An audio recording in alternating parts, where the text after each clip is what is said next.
So good morning, everyone, and a very warm welcome. Thank you all for joining me. It is an absolute honour to be able to connect with so many of you. I know we had quite a lot signed up for today's session. I think there's about 300 online at the moment and definitely more to join. So a big hello to each and every one of you. If we haven't crossed paths before, my name is Rosie and I'm a Dermalogica educator and expert skin therapist.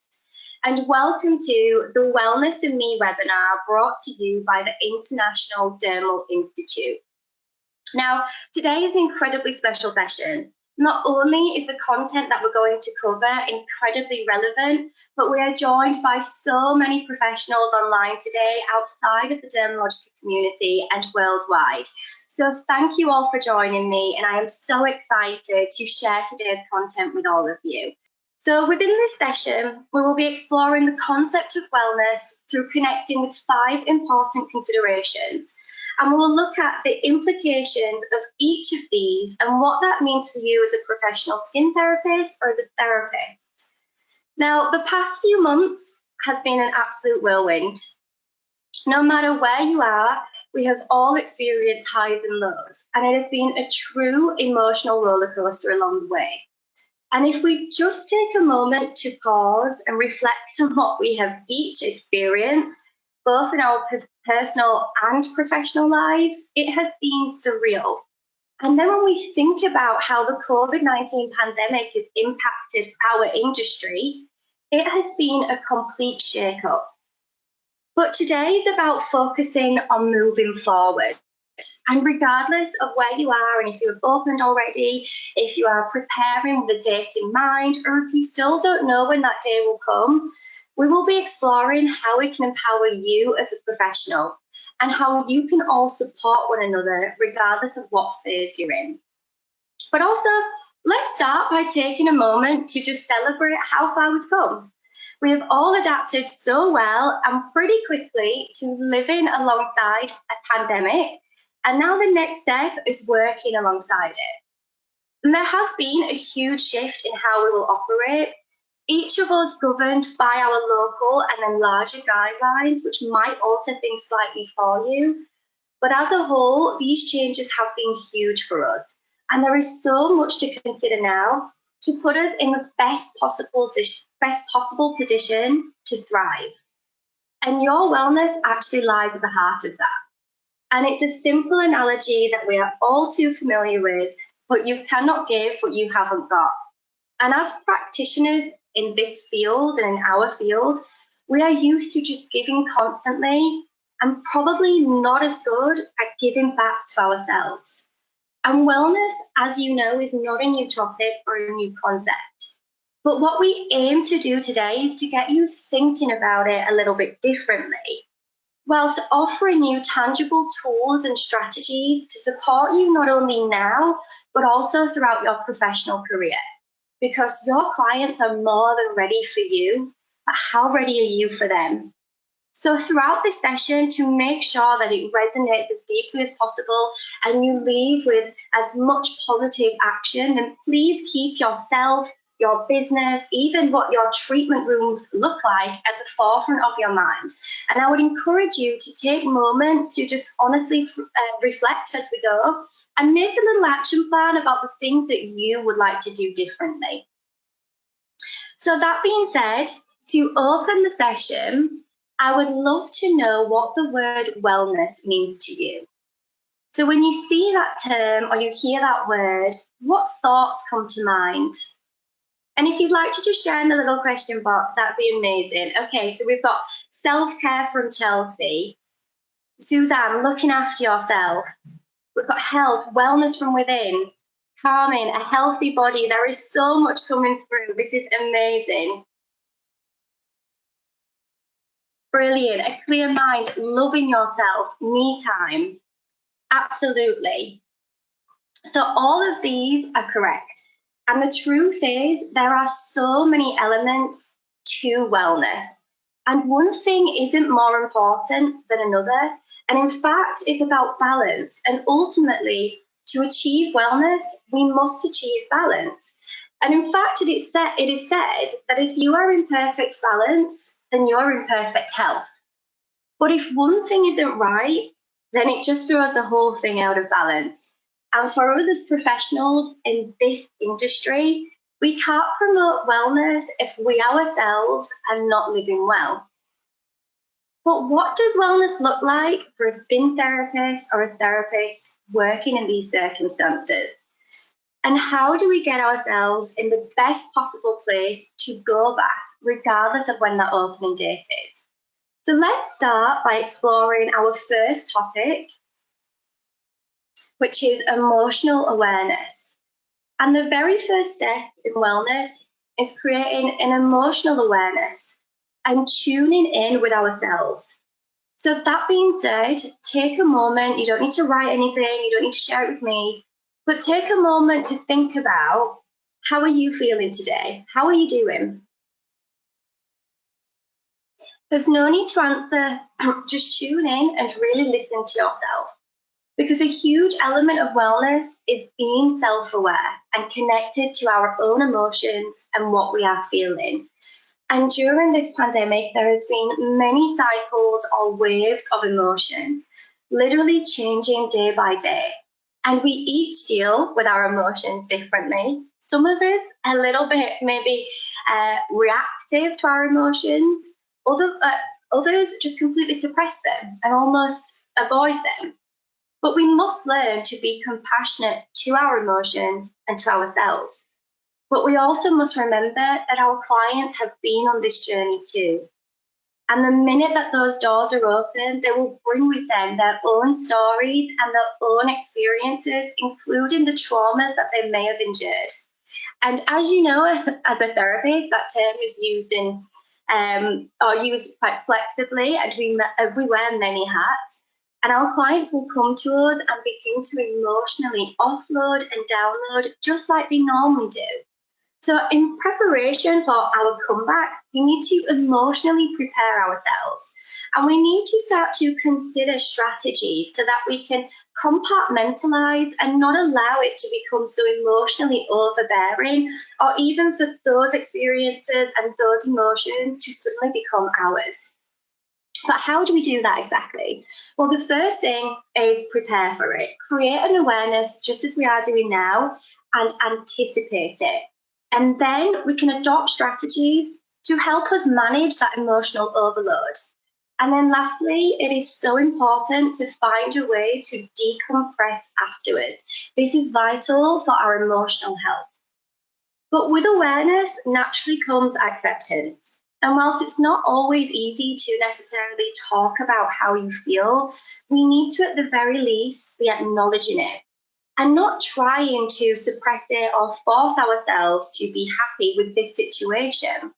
And also, if we are really avoiding how we are feel, then that avoidance will fuel anxiety. And it is so much healthier for us to accept how we are feeling, and then we can make that positive progress. But if talking isn't for you, that's absolutely fine. That's okay. Maybe try journaling. There is such an incredible release that comes from physically writing, getting those thoughts and emotions out of you and onto paper, which will quite literally free you up to be able to move forward. But also, our emotional state can actually have physical implications. And when we are stressed, a small part of the brain called the hypothalamus becomes activated. This then triggers a cascade of hormones inside the body. And the crazy thing is, we don't even have to physically be stressed for this to happen. This can just be any situation that the brain decides is stressful. So this could quite literally be a conversation with a client about something that they've experienced, which could create that same totally lost the word, same thing within yourself, and it can create that same cascade of hormones being released. So it's not that we are always aware of the things that are causing stresses or our triggers necessarily, because it's even the subconscious thoughts that can cause the same response. And this can impact the way that we breathe. It can cause shortness of breath and rapid and shallow breathing, because physically the airway between the nose and the lungs will become constricted. And one of the best strategies to actually manage this physiological event is breathing, consciously connecting to our breath, something that we all do daily, unconsciously. And in fact, it is said that we take around 17,000 breaths a day. But how many do you remember taking? The immediate impact of deep breathing reduces the production of the stress hormones, noradrenaline and cortisol. And it also releases endorphins and our feel-good hormones that pump us up with our natural painkiller supply, so we literally feel good. Also, that upward and downward movement of the diaphragm helps to remove the toxins from the body and promote better blood flow. We then get more oxygen into the blood, and then we feel an increase in our energy levels. And also, when we fill our lungs with air, this automatically encourages you to straighten up your spine and improve your posture. So truly incredible. And the art of breathing is used in many practices. And a few of our favourites are alternate nostril breathing, otherwise known as Nadi Shodhana. And the reason why we love this so much is because it offers even meditative benefits. The benefit of calming the mind and emotions. And you can even do this just through visualization. We also favour box breathing, which is known as square breathing or resetting your breath, which is a highly effective technique that can be done anywhere. And this is particularly favoured for those who have stressful jobs like the police and soldiers, and it helps to support them when their bodies go into that fight or flight mode. It will help you to really recenter yourself, clear the mind and relax the body. Now, in very simple and basic terms, it's breathing in for 4, holding for 4, and then exhaling for 4.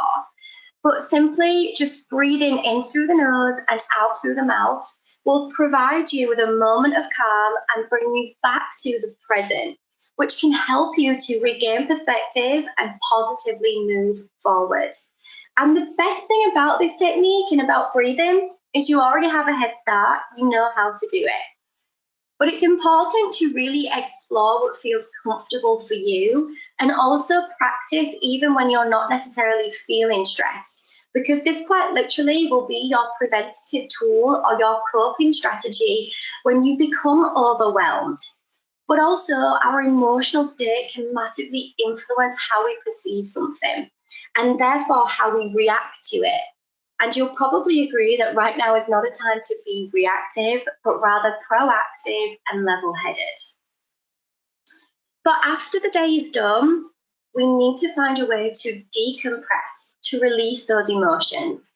And whilst walking in nature has always been advocated due to its wellness benefits, during this pandemic, no matter where we are, we have been more connected than ever. We've quite literally been living for that daily walk or that moment of fresh air and getting outside. And we've explored and discovered so much even in our local environments and what's on our doorstep in the process. And nature is a therapy. And could you imagine what this situation would have been like if we didn't have access to it? So as we move into the next phase, keep exploring and keep appreciating nature as a gift. And in fact, in Japan, they are so passionate about the benefits that nature provides that there's actually a national health program called Shinrin-yoku, which means forest bathing. And this focuses strongly on connecting with nature on an even deeper level. So embracing nature by stopping to pause within it, listening to the sounds around you, breathing in the air, and connecting with your surroundings through touch. And in fact, a study in the 1980s proved that just 2 hours of mindful exploration in a forest could reduce blood pressure, lower cortisol levels, and improve concentration and memory. They also found that trees release chemicals called phytoncides, which have an antimicrobial effect on the human body and boost the immune system. So spending time outside is good for your health. And whilst the digital world has been a saving grace during these times, we're spending more time than ever being tuned in and switched on, and we already know the impact of not switching off. So consider how you will maintain this connection as you move forward. And just to add a real positive perspective, that although for us as humans, this time has been incredibly stressful and often scary, we have seen some amazing environmental benefits all over the globe due to the world present pause. And one example is that areas of northern India are seeing the Himalayan mountains for the very first time in 30 years, which is the very first time in some people's lives. And this is due to improved air quality. And we are seeing benefits like that in the UK too. So it's truly outstanding. And don't let it stop. We must continue to uphold our conservational responsibility and appreciation for the world around us so that we can continue to benefit from nature as the gift that it is. There's also a digital link on your fact sheet, on the Wellness and Me fact sheet, which you can go straight through to the National Trust website, where you can explore, depending on your area, what local forests you have where you can do some forest bathing. Now, in preparation for the next step and getting back to business and actually physically working, how we fuel our bodies will be essential. Now, our roles are extremely active, but they will require even more of a physical input as we have additional processes led into our days. Also, our routines might be a little bit off, diets especially. So let's reconnect with what's core and touch on some key considerations on how this might alter now. Now, as we know, food and water are essentials to human life. The body needs energy from foods and hydration from water to function properly. And the lack of either actually has negative implications and impacts our health wellness. Now, food literally fuels every cell within our body and is the cornerstone to wellness. But there are definitely some new angles to consider. For example, how will we keep hydrated throughout an 8 to 12-hour shift? Whilst wearing a mask and sometimes even a face shield, we can't keep taking them on or off, and it's not appropriate to take drinks into a service.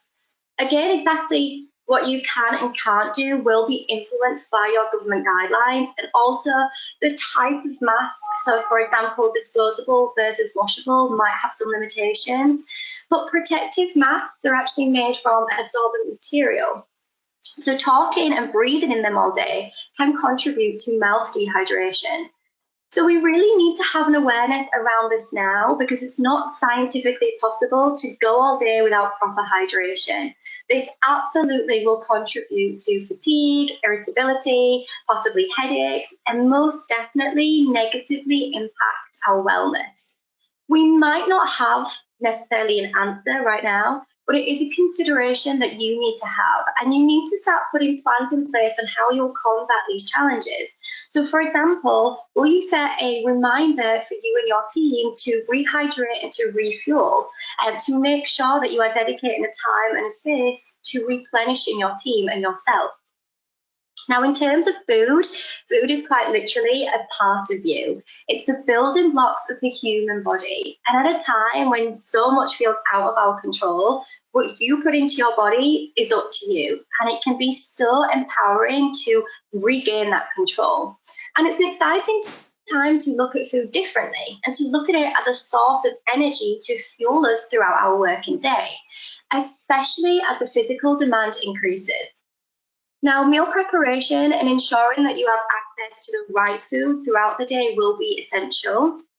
You should also be eating regularly, so avoid going long periods without eating, even when it's tempting to squeeze in a client here and there.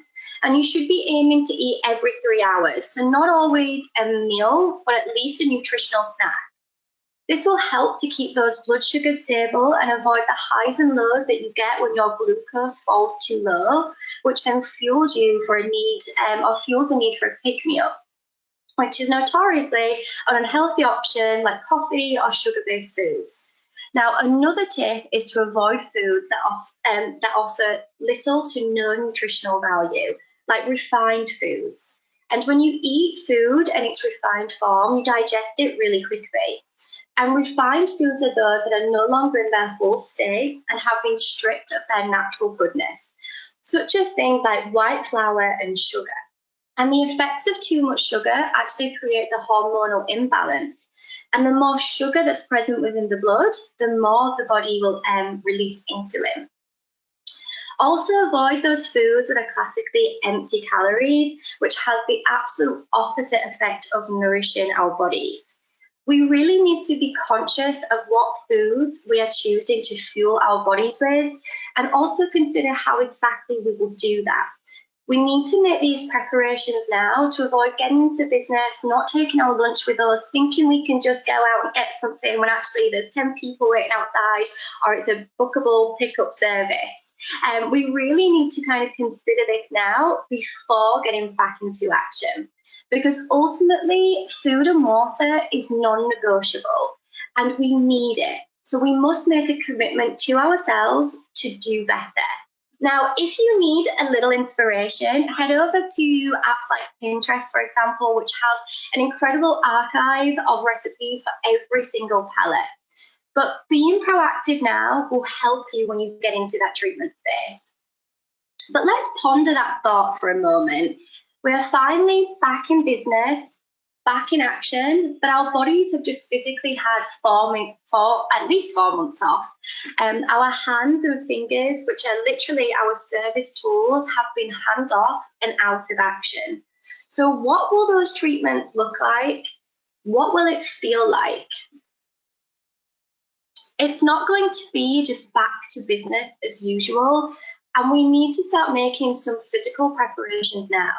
Now, prior to this pandemic, just think about this, but how many of you were actively performing hand strengthening exercises as part of your daily practice? It's quite easy to become complacent, and the longer that you're in the industry, the more we can fall into autopilot. Also, our age and length of service can influence how prone we are to injuries, such as repetitive strain injury, which can and does mean the end of career for some.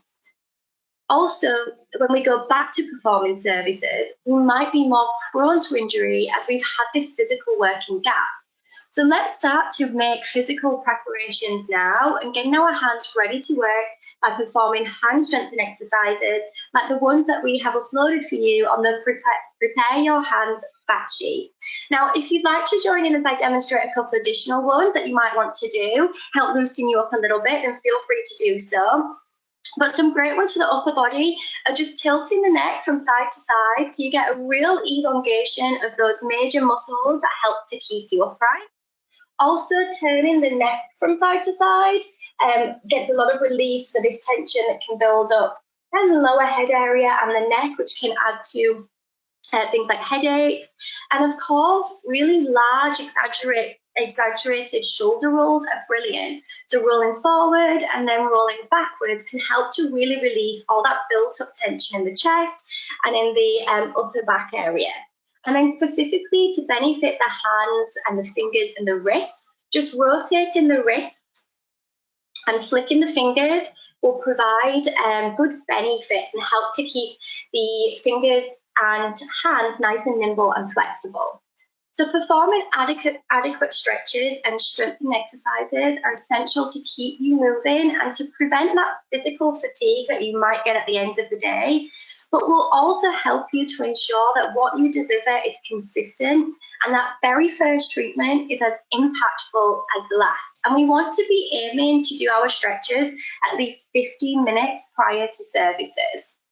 And this leads us into the topic of human ergonomics. Now, this might be something that you're familiar with, or it might be quite new to you, but this focuses specifically on the movements that we do daily and how altogether they have an accumulative effect.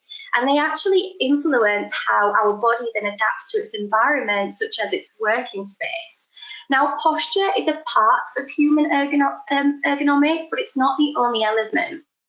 And as our environment has changed significantly, it's not going to run and operate the way that it did before. We're even getting a really cool uniform revamp, and we'll have new accessories and forms of personal protective equipment like face shields and even aprons to contend with. So what does this mean for our bodies? If you're wearing a face shield while doing a treatment, what does that feel like? Have you actually worn one to do a service before? And will that encourage us to fall into awkward positions where we're holding the face shield, kind of keeping it upright so that it doesn't come into that client's face? Also, if you're wearing a face mask, they all fit a little bit differently, and depending on the size of your face and the shape of your face, some of them might rise up and compromise the eye line. We're also going to be washing our hands substantially more, up to 30 times an hour potentially. So if your sink is currently at the end of the treatment room or it's on the outside of the treatment room, how will that impact the service? It's imperative that we can operate safely and comfortably. And we must ensure that everything we need is accessible and is within reach. And if it isn't, then we'll start to make physical compromises, which can have negative implications for our health and our physical wellness. And actually, the dysfunctional adaptations that we can make can have more serious implications. And it can impact our major organs like our lungs and can contribute to headaches, aches and pains, and even our emotional sensitivity. So we can no longer ignore those signs from our body, and if something feels uncomfortable or painful to do, then there has to be a better way. But regardless of the changes that we're enduring, due to the repetitive nature of our work, we are prone to certain injuries. So tendinitis, for example, which is inflammation of a tendon, which can stem from the repetition of movements of the same movement over time. So for example, if we keep our trolleys at the same side every time we do a service, and we favour reaching from, say, to the left side, then we're at risk of actually getting tendinitis in our shoulders, potentially in our elbows, and even in our wrists. So a way to combat this is to move that trolley every 2 to 3 days to really ensure that muscle diversity. But also carpal tunnel syndrome, which is caused by repetitive movements, specifically in the hand. This then creates pressure on the meridian nerve, which can lead to things like pain and numbness, even tingling and weakness. And in context with the service, we are at most risk when we're performing those same cleanses, same massage techniques on every client. So you might want to consider learning a new technique to help change up your routines throughout the day. But as well as the strategies that we've already discussed, to really maintain muscle health, we need to help and to release that built up tension. We need to be performing a more in-depth treatment, like the self-touch therapy that we have uploaded for you along with this session. And we have also launched the self-touch therapy video on the Education Centre, where you can use that as a visual aid underneath Dermalogica protocols and techniques as a visual supporting tool. And this will really support you in helping to release that tension that gets built up in the forearms and the hands and the fingers to maintain that muscle health and to keep you in action for as long as possible. Also, if you haven't already, we encourage you to get into the business, into the treatment space, and evaluate how you will operate. Do you need to move things around? Do you need to have a major clear out? Do you need to invest in new tools like a stool or move the bed around? It's going to be different for all of us, and things will look a little bit differently, but we really need to be proactive now, because ultimately, if you are feeling fatigued, if you're stressed, if you're full of aches and pains, then how can you contribute to your client's wellness? Now, as a therapist, we play a pivotal role in creating and promoting wellness for our clients. But by doing so, we not just add to their wellness, we actually contribute to the wider community. And what has been truly so inspiring and emotionally reinforcing is seeing how our sense of community has strengthened during times of uncertainty. Nationally and even globally, we are celebrating our gratitude for key workers more than ever. We have stepped up and we have offered aid to those who need it outside of our own circle, many of you rushing to donate your own PPE supply. This is incredibly positive for our own emotional wellness. But what has also been so reassuring for us as professionals is knowing that we're not alone in this. And we are not facing these times of uncertainty by ourselves, but together.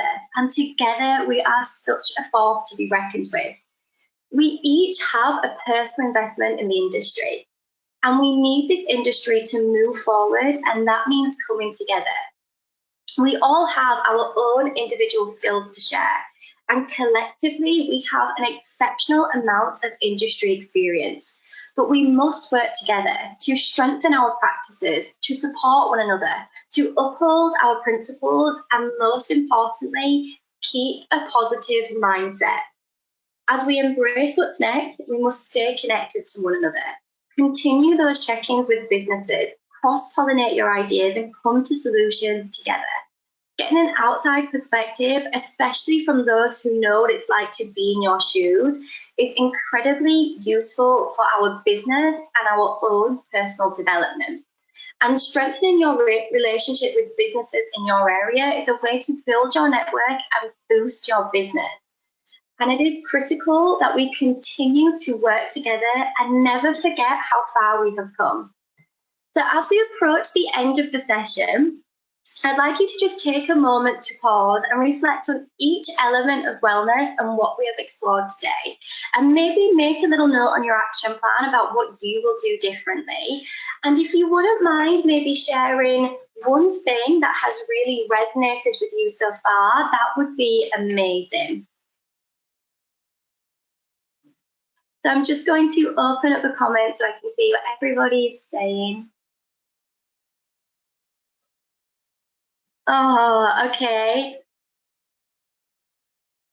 Amazing. So lots of feedback coming through, taking time for yourselves, talking about breathing, preparing your mind, getting ready, looking after yourselves. Forest bathing, amazing.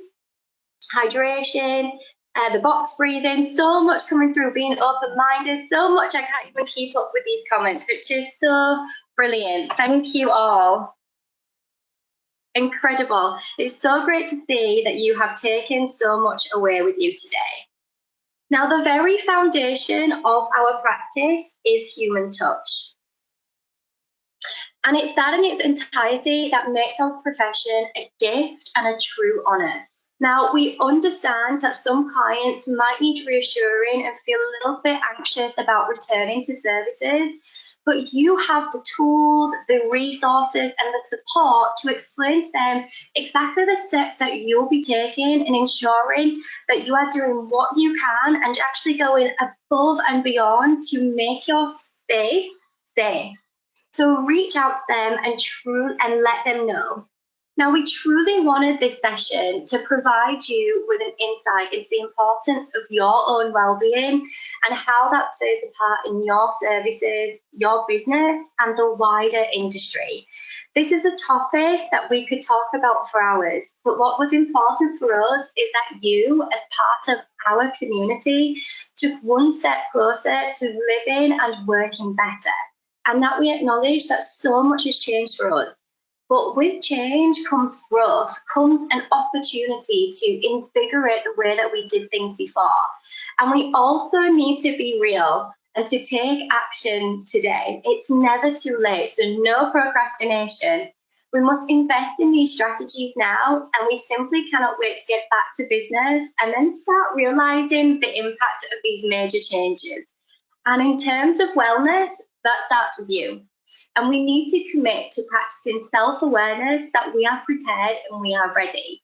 Your clients need you more than ever, and you need them.